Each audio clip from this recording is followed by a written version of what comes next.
नमस्कार, प्रणाम, आदाब, सत श्री अकाल। मैं बीएस भारती और तमाम दर्शकों सबसे पहले आपके चैनल बीएस सक्सेस पॉइंट पे मैं स्वागत करता हूं। आज के सेशन के माध्यम से कुछ अलग लेकर के आप लोग के बीच में आया हूं, फुल जोश फुल एनर्जी में। क्लास 10th का, ठीक है ना, हिंदी व्याकरण का मैं सिलेबस की बात करूंगा।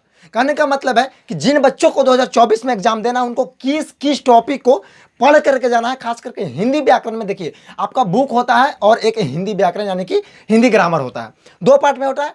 50 मार्क्स का बुक पूछता है और 50 मार्क्स का आपका ग्रामर पूछता है, ठीक है ना। तो मैं बुक को थोड़ा सा साइड करके चल रहा हूं, ठीक है ना, क्योंकि देखिए बुक का डिस्कशन मैं अलग से करूंगा पहले, ठीक है। तो बुक का नाम यहां से हम हटा देते हैं। अब आते हैं ग्रामर पे। ग्रामर की अगर बात करें तो टोटल कौन कौन सा टॉपिक पढ़ करके जाना है और किस टॉपिक से किस प्रकार से क्वेश्चन पूछता है, और इससे बाहर आएगा ही नहीं क्वेश्चन। इतना टॉपिक से बाहर आज तक बोर्ड एग्जाम ने पूछा ही नहीं, उसी सारे टॉपिक पे आज मैं डिस्कशन करने जा रहा हूं। तो चलिए आइए क्लास को स्टार्ट करते हैं, ठीक है ना। देख सकते हैं यहाँ पे आपका लिखा गया है हिंदी व्याकरण क्लास 10th, ठीक है ना, 2024, ठीक है। यहाँ पे सबसे पहला टॉपिक आपको पढ़ करके जाना है वर्ण। पहले मैं टोटल टॉपिक मैं पहले बता, आप स्क्रीनशॉट एक प्यारा सा ले लीजिए। सबसे पहले आप एक स्क्रीनशॉट ले लीजिए। इसके बाद मैं अब रिवील करने जा रहा हूं कि किन किन टॉपिक पे और कैसे पढ़ करके जाना है, किस टॉपिक से कितना ऑब्जेक्टिव पूछता है, टोटल चीज का डिस्कशन किया जा रहा है, ठीक है ना। तो आप बिल्कुल आराम से पढ़िए इस चीज को। सबसे पहले आपको पढ़ करके जाना है वर्ण। क्या पढ़ करके जाना है? वर्ण पढ़ करके जाना है। इसके बाद पढ़ करके जाना है संज्ञा। इसके बाद पढ़ करके जाना है सर्वनाम। इसके बाद पढ़ करके जाना है विशेषण। इसके बाद पढ़ करके जाना है क्रिया। इसके बाद पढ़ करके जाना है शब्द। इसके बाद पढ़ करके जाना है लिंग। इसके बाद पढ़ करके जाना है वचन। इसके बाद पढ़ करके जाना है कारक। इसके बाद पढ़ करके जाना है काल। इसके बाद पढ़ करके जाना है उपसर्ग। इसके बाद प्रत्यय। इसके बाद समास। इसके बाद संधि विच्छेद। इसके बाद मुहावरा लोकोक्तियां। इसके बाद पर्यायवाची शब्द। इसके बाद विलोम शब्द या उसी को विपरीतार्थक शब्द भी बोलते हैं, तो वो पढ़ करके जाना है। इसके बाद अनेक शब्द से एक शब्द के लिए और शब्द शुद्धि और वाक्य शुद्धि।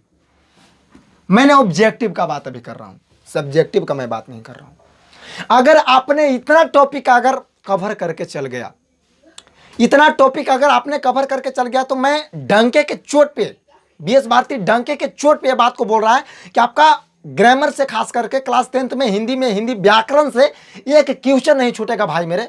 इस बात को आपको बिलीव करना पड़ेगा। 100% नहीं, 101% मैं बस को रियलिटी में बोल रहा हूँ, रियल बोल रहा हूँ, ठीक है ना। अब बात आती है कि सर इतना सारा टॉपिक है, सर किस प्रकार से पढ़ेंगे, क्या पढ़ेंगे। देखिए ज्यादा टेंशन नहीं लेना है, मैं उस चीज को भी समझाने का प्रयास कर रहा हूँ, ठीक है ना, कि किस टॉपिक को ज्यादा पढ़ करके जाना है, किस टॉपिक को कम पढ़ करके जाना है, किस टॉपिक से कैसे क्वेश्चन बनता है, टोटल चीज का मैं डिस्कशन करने जा रहा हूं, ठीक है ना। बिल्कुल आप आराम से वीडियो को देखिए। अब बात करते हैं, सर यहाँ पे क्वेश्चन में कुछ लिखा, एक और सबसे बड़ी बात हमने जो छोड़ दिया, यहाँ पे आप देख सकते हैं, यहाँ पे मैं क्वेश्चन में लिखवा दिया था, ठीक है ना। यहाँ पे लिखवा दिया था हमने कि इससे बाहर बोर्ड एग्जाम कभी नहीं पूछा है, सच में नहीं पूछा। अगर हिंदी व्याकरण की बात करें, खास करके क्लास 10th की मैं बात करूं, तो जो बोर्ड पे आपका टॉपिक लिखा गया है, भाई मेरे दोस्त मेरे जो भी मेरे वीडियो अभी देख रहे हैं, उनको खास करके बोल रहा हूं कि इससे बाहर अभी तक बोर्ड एग्जाम ने कभी नहीं पूछा है। अभी तक कभी नहीं। बिल्कुल रियलिटी बात है, ठीक है ना। तो इस सच्ची बात लिखा गया है, फेक कोई नहीं लिखा गया है, ठीक है ना। ऐसे ही कुछ भी लिख देगा लोग जी, ना। इसके बाद देखिए यहाँ पे इस चीज को भी तो हमने बता दिया, लेकिन सर बात करते हैं सब्जेक्टिव की। तो सर इतना टॉपिक आपको ऑब्जेक्टिव में, हाँ ऑब्जेक्टिव में इतना टॉपिक कवर करके जाना पड़ेगा भाई मेरे। और कैसे, देखिए कुछ नहीं, बस भाई 20 से 25 दिन का सिलेबस है यार। 20 से 25 दिन। अब 20 से 25 दिन कहने का मतलब कि क्या, 24 घंटा, बस सिर्फ 1 से 1.5 घंटा टाइम देना है आपको, मतलब लगभग 20 दिन टोटल, एकदम 50 marks complete. 50 marks complete. Book नहीं है कि आपको गोधूली भी पढ़ना पड़ेगा, आपको वर्णिका भी पढ़ना पड़ेगा, आपको ऑब्जेक्टिव भी याद करना पड़ेगा, आपको सब्जेक्टिव भी याद करना पड़ेगा, आपको जन्म मरण दिस डेट ये नहीं, उतना करने की आवश्यकता नहीं है, बस सिर्फ इतना टॉपिक। तो सर बात करते हैं सब्जेक्टिव में भी। सर सब्जेक्टिव में सर हिंदी ग्रामर से क्या पूछता है, ठीक है ना।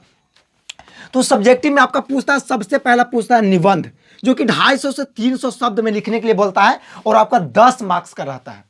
कितने मार्क्स का क्वेश्चन रहता है? तो 10 मार्क्स का क्वेश्चन रहता है भाई मेरे, वो आपका निबंध है। निबंध का वीडियो मिल जाएगा, टेंशन नहीं लेना है। जितना भी टॉपिक इस बोर्ड पे लिखा गया ना, सबका वीडियो आपको इसी चैनल पे मिलेगा, भटकने की आवश्यकता नहीं। मैं फिर से बोल दे रहा हूं, किस प्रकार से संज्ञा को कवर करके जाना है, किस प्रकार से सर्वनाम को पढ़ के जाना है, किस प्रकार से कारक को सब पढ़ करके जाना है, किस प्रकार से उपसर्ग को, किस प्रकार से प्रत्यय, मतलब कुछ भी जितना आपको टॉपिक लिखा गया किस प्रकार से पढ़ करके जाना है, बिल्कुल टेंशन छोड़ करके निश्चिंत होकर के आप तैयारी कीजिए और 2024 में बेहतर रिजल्ट कीजिए और मेरा भी नाम को रोशन कीजिए, ठीक है ना। तो निबंध पढ़ करके जाना है, इसके बाद पत्र पढ़ करके जाना है जो कि 5 मार्क्स का आता है। पत्र भी आपका किस प्रकार से लिख करके जाना है और कितना लिख करके जाना है, किस टॉपिक पे पूछेगा, इसे अलग से वीडियो आपको मिलेगा, आपको बिल्कुल टेंशन नहीं लेना है, ठीक है ना। इसके बाद गद्यांश जो कि 20 मार्क्स का पूछता है। अगर टोटल इस चीज को हम ऐड करें तो बताइए 20 और 10 कितना हो गया, 30, 30 और 5 कितना हो गया, 35। टोटल हिंदी में 35 मार्क्स भैया मेरे यहां से मिलता है। टोटल 35 मार्क्स यहां से मिलता है। अभी सिर्फ सब्जेक्टिव का बात किया है। अगर आपने इतना टॉपिक को कवर किया तो 50 मार्क्स यहां से मिलेगा। 50 मार्क्स देखिए, 50 मार्क्स का आपका ऑब्जेक्टिव बुक से रहता है और 50 मार्क्स आपका हिंदी व्याकरण से रहता है, ठीक है ना। तो अगर इस दोनों को मैं ऐड करूं तो आप ही बताइए कि टोटल 85 होगा कि नहीं होगा। शायद आपको दिखाई दे रहा होगा, टोटल 85 मार्क्स हो गया। अभी हमने बुक का डिस्कशन नहीं किया है। मैं फिर से बोल रहा हूं कि अभी तक हमने बुक का डिस्कशन नहीं किया है और हमने ऐड करवा दिया, हमने जुड़वा दिया साफ साफ अंगुलियों पे आपको कि 85 मार्क्स का हमने पढ़ लिया। बच गया आपका कितना, सिर्फ और सिर्फ 15 नंबर। कितना बच गया, 15 नंबर। अब 15 नंबर के लिए बुक धर के रटिए जाइए। मैं उसमें भी बताऊंगा कि किस टॉपिक को पढ़ करके जाना है कि 15 नंबर मुट्ठी में। ज्यादा पूरा बुक को एकदम दिमाग की दही करने की आवश्यकता नहीं है। सिर्फ 4 से 5 में चैप्टर बताऊंगा और उसी से आप 15 नंबर मुट्ठी में लेकर के आएंगे। कहने का मतलब कि हिंदी एक वैसा सब्जेक्ट है बाबू कि आप 100 में 100 मार्क्स लेकर के आ सकते हो।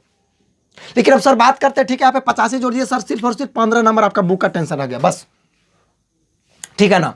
अब उसके लिए 29 चैप्टर होता है, बताइए ना, 12 चैप्टर आपका काव्य खंड से, 12 चैप्टर गद्य खंड से, 12 दूनी 24 चैप्टर और सेकंड बुक जिसमें 5 चैप्टर रहता है ना, पता है ना, वर्णिका। अरे यार वर्णिका, हाँ बिल्कुल, टोटल 29 चैप्टर हो जाता है। तो 29 चैप्टर का ऑब्जेक्टिव, 29 चैप्टर का सब्जेक्टिव, उतना टेंशन नहीं लेना है। मैं उस चीज को भी डील करूंगा कि इस 15 नंबर को लेकर के कैसे आना है, ठीक है ना। आप पढ़ते रहिए आराम से। अब सर बात करते हैं कि सर इतना सारा टॉपिक है, सर किस प्रकार से कवर करूं। सुनिए, सबसे पहला बात, वर्ण तो आपको किसी भी हाल में पढ़ करके ही जाना होगा। मैं वैसे अब टॉपिक पे डिस्कशन कर रहा हूं कि सर इसमें से भी सर कुछ छाटिए, सर इतना सर कवर नहीं हो पाएगा सर। तो सुन लीजिए, मैं वैसे टॉपिक का कुछ बताऊंगा जो आपको पढ़ करके ही जाना होगा और वैसे टॉपिक को मैं कुछ काट करके चलूंगा जिसको आप न भी पढ़ करके गए फिर आप हिंदी में बेहतर रिजल्ट कर सकते हैं। अगर बात करें वर्ण की, तो वर्ण तो आपको किसी भी हाल में पढ़ करके ही जाना होगा, वर्ण मैं नहीं काट सकता हूं। चलिए ये संज्ञा की बात करते हैं। अच्छा बताइए, संज्ञा और सर्वनाम आप बचपन से पढ़ते हुए क्या आ रहा है कि नहीं आ रहा है। अरे संज्ञा किसे कहते हैं, किसी भी स्थान, व्यक्ति आदि जो, अरे छोड़ो इतना छोड़ो, किसी भी चीज का जो नाम होता है वो करें संज्ञा लोग बोल रहा है जी। अब संज्ञा के कई गो भेद होता है, 5 गो भेद होता है। अगर किसी का डायरेक्ट नाम की बात करें तो व्यक्तिवाचक हो जाता है। अगर पूरी जाति का बोध होता है, जैसे लड़का, लड़की, गाय, भैंस, उससे पूरा जाति का, तो जातिवाचक हो जाता है। समूह की बात करें, लोग, सेना वगैरह, जहां पे भीड़ वगैरह, समूह हो जाता है। द्रव्यवाचक माप तौल की वस्तुएं, भाववाचक बुढ़ापा, सुंदरता, क्या है संज्ञा कुछ है आपको पढ़ने की आवश्यकता है नहीं, संज्ञा का टेंशन छोड़ देना। बात करते हैं सर्वनाम की। सर्वनाम में क्या पढ़ करके जाइएगा, बचपन से पढ़ते आ रहे कि सर्वनाम के 6 भेद होता है। संज्ञा के बदले में जो युक्त होता है उसे सर्वनाम कहते हैं। यह, वह, दिस, डेट, जो भी है। गुणवाचक, समूहवाचक, समूहवाचक, अरे समूहवाचक बिल्कुल नहीं, समूहवाचक संज्ञा होता है, ठीक है ना। तो इस सारे टॉपिक पे ज्यादा फोकस नहीं करना है। बात करते हैं विशेषण को, जो कि बचपन से पढ़ते आ रहे हैं। लिंग की बात करते हैं, शब्द की बात, देखिए क्रिया की बात करते हैं। क्रिया में सकर्मक और अकर्मक क्रिया ज्यादा पूछता है, बस टेंशन नहीं लेना है। लिंग में आपको नहीं पता है, लिंग उतना हार्ड लेवल का पूछेगा, लिंग भी आप कर लीजिएगा। बात करते हैं वचन, वचन में ज्यादा टेंशन ना। वचन में एक एक क्वेश्चन फेमस रहबे करता है कि हिंदी में वचन के कितने भेद होते हैं। तो हिंदी में वचन के 2 भेद होते हैं और संस्कृत में वचन के 3 भेद होते हैं। हिंदी में वचन के 2 भेद होते हैं और संस्कृत में वचन के 3 भेद होते हैं। बस इतना जिंदगी का टेंशन है दूर। अब बताइए ना कि अब यहाँ पे कह दिया कि लड़की का बहुवचन क्या होगा, लड़कियां। लड़का का क्या होगा, लड़के। तो उतना हार्ड लेवल का बहुवचन नहीं पूछेगा, आपको टेंशन बिल्कुल नहीं लेना है, ठीक है ना। तो ये तो टॉपिक पढ़ने वाला है यार, मैंने बताइए ना क्या इसमें पढ़ करके जाइएगा। चलिए आइएगा आगे, अगर टॉपिक देखते हैं। अगर कारक की बात करें, अगर कारक की बात करें तो कारक मैं पढ़ाऊंगा इसी चैनल पे, आपको वीडियो मिलेगा कारक का, जो एकदम मात्र एकदम आधा घंटा के अंदर एकदम कारक को, कर्ता ने कर्म को संपादन किया पदान से, बस खत्म, ठीक है ना। तो कारक के लिए टेंशन छोड़ देना, मैं पढ़ाऊंगा कारक, वर्ण भी पढ़ाऊंगा, पुराने चैनल पे हमने पढ़ाया था, जो कि चैनल डिलीट हो गया, बट वहाँ से उससे अब रिलेशन ही खत्म। जो चैनल नहीं डिलीट हो गया उसके क्या कर सकते हैं, मैं इस चैनल पे भी पढ़ाऊंगा, टेंशन बिल्कुल छोड़ देना है। अगर आप इस चैनल से जुड़े हुए हैं ना, तो हिंदी का चाहे 10th का हिंदी रहे, चाहे 12th का हिंदी रहे, वो BS भारती के ऊपर छोड़िए, बिल्कुल निश्चिंत होकर के, चाहे वो सब्जेक्टिव की बात करें, चाहे वो ऑब्जेक्टिव की बात करें, और चाहे वो ग्रामर की बात करें, ठीक है ना। तो एकदम आपको एग्जाम तक मैं लेकर के जाऊंगा। मैं फिर से इस बात को बोल रहा हूं, ये वादा मैं नहीं कर सकता हूं, इस बात को मैं वादा नहीं कर सकता हूं, क्योंकि वादा टूट जाता है, ठीक है ना। मैं कोशिश मेरा रहेगा भाई मेरे, और 100% नहीं 101% मेरा कोशिश रहेगा आप लोग के लिए। जान निछावर है यार, क्या कह सकते हैं, ठीक है ना। तो आइए अब बात करते हैं काल की। देखिए अब काल से वैसा उतना क्वेश्चन बनता नहीं है। सबसे पहले काल थोड़ा बहुत भी पढ़ कर ना भी पढ़ करके जाइएगा, कोई टेंशन नहीं है। आइए इधर पे उपसर्ग और प्रत्यय कुछ है जो शुरू में लग करके विशेष अर्थ प्रकट करने की कृपा कर उपसर्ग कहते हैं, जो शुरू में लग करके विशेष अर्थ प्रकट करने की कृपा कर उपसर्ग कहते हैं, जो लास्ट में लग करके विशेष अर्थ प्रकट करने की कृपा कर प्रत्यय कहते हैं। तो उपसर्ग और प्रत्यय इतना पढ़ करके जाना है। अब प्रकाश में प्रत्यय क्या होगा, प्रत्यय सॉरी उपसर्ग क्या होगा, तो प्र हो जाएगा, प्र हो जाएगा। जो शुरू में लगे उपसर्ग, जो लास्ट में लगे प्रत्यय, तो दोनों का टेंशन खत्म। समास की बात करते हैं, समास के 6 भेद होता है, ठीक है ना। और इतना बढ़िया से मैं समास इस चैनल पे पढ़ा कर रखूंगा ना कि आपको टेंशन बिल्कुल छोड़ देना है। सिर्फ आधा घंटे के अंदर अब समास के 6 भेद होता है ना, 6 आप टोटल। क्या हुआ, क्लास चल रहा है, चलते रहिए आप। हाँ लाइट बंद हो गया, लाइट बंद हो गया क्योंकि यहाँ पर ही बोल दिया। क्या बोल दिया, स्टार्ट। बोले हैं? तो चलिए मैं आगे अब देखने का प्रयास करता हूं, ठीक है ना। समास को खूब बढ़िया से संधि विच्छेद, ज्यादा आपको टेंशन नहीं लेना है। मुहावरा तो आपको याद करके ही जाना पड़ेगा। पर्यायवाची और विलोम बताइए, हम पढ़ाएंगे जी। पर्यायवाची विलोम को सर आपको याद करना पड़ेगा सर। अच्छा, अनेक शब्द से एक शब्द, मैं इस चीज का अलग से क्लास लगाऊंगा, टेंशन बिल्कुल छोड़ देना है। सुधि की बात करें, सुधि तो यार अपने से पकड़ाएगा यार, सुधि तो अपने से पकड़ाने का चीज है। इस चीज का मैंने करिए दिया रिवील। तो हिंदी व्याकरण का सिलेबस यहीं पे खत्म होता है। मिलते हैं नेक्स्ट टॉपिक को लेकर के नेक्स्ट वीडियो में।